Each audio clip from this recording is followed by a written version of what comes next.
Assalamualaikum warahmatullahi wabarakatuh. Nama saya Raisa Rizkiana dari kelas 12 IPS 4. Dalam video ini saya akan menjelaskan materi tentang rahmat Islam bagi Nusantara. Materi yang akan dijelaskan di sini yaitu adalah tentang persebaran agama Islam di wilayah Pulau Timur, yaitu Pulau Lombok. Ada 3 topik yang akan dibahas dalam video ini. Yang pertama, persebaran agama Islam di wilayah Pulau Timurnya. Yang kedua, tokoh yang bantu dalam menyebarkan agama Islam.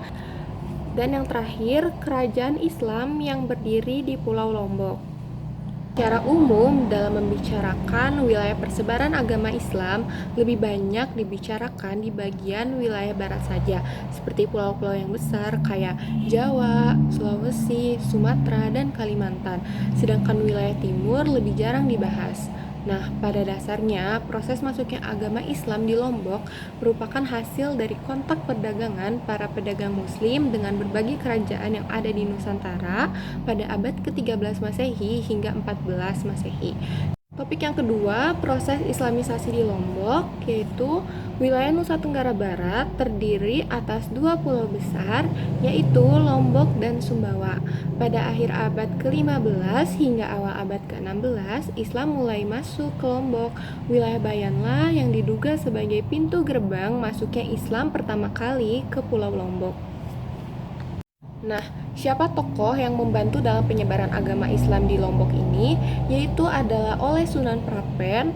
Dalam Babat Lombok dijelaskan bahwa Sunan Prapen mendapatkan perintah dari ayahnya yaitu Sunan Giri untuk memimpin ekspedisi ke Lombok dalam rangka mendakwahkan ajaran Islam. Perintah ini dilakukan setelah Sunan Giri, ayahnya, berhasil menaklukkan kerajaan Majapahit. Kedatangan Sunan Prapen di Lombok Utara diperkirakan sebelum tahun 1545. Proses islamisasi di Lombok juga dilakukan dengan cara yang cukup mudah dan damai. Ajaran Islam diterapkan oleh masyarakat secara bertahap sesuai dengan kemampuan mereka. Bukti perkembangan Islam di Lombok sendiri dapat dilihat dari banyaknya peninggalan yang ditulis dalam bahasa Jawa kuno, antara lain berupa naskah-naskah lama yang ditulis pada daun lontar, kulit kambing, atau bambu. Nah, kitab yang konon dibawa oleh Sunan Prapen tersebut sekarang disimpan oleh pemangku adat Bayan, yaitu Raden Singaderia.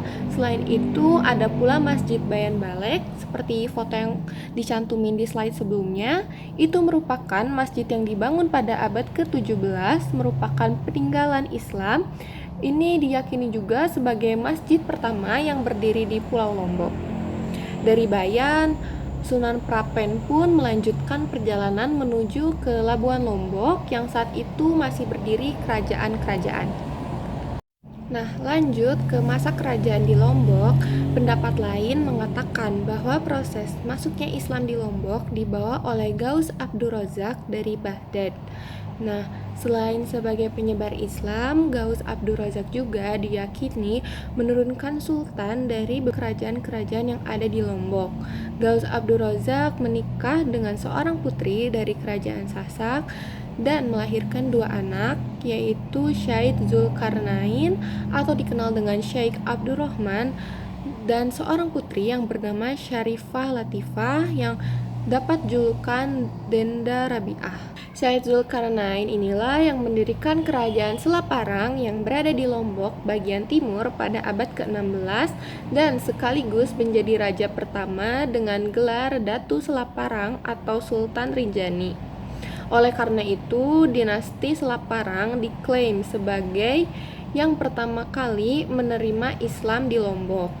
Selaparang pun menjadi pusat kerajaan Islam di Lombok di bawah pemerintahan Prabu Rangkesari. Pada masa Prabu Rangkesari ini, Sunan Prapen datang ke Selaparang dan sejak saat itulah Islam semakin merasuk dalam kehidupan masyarakat Lombok.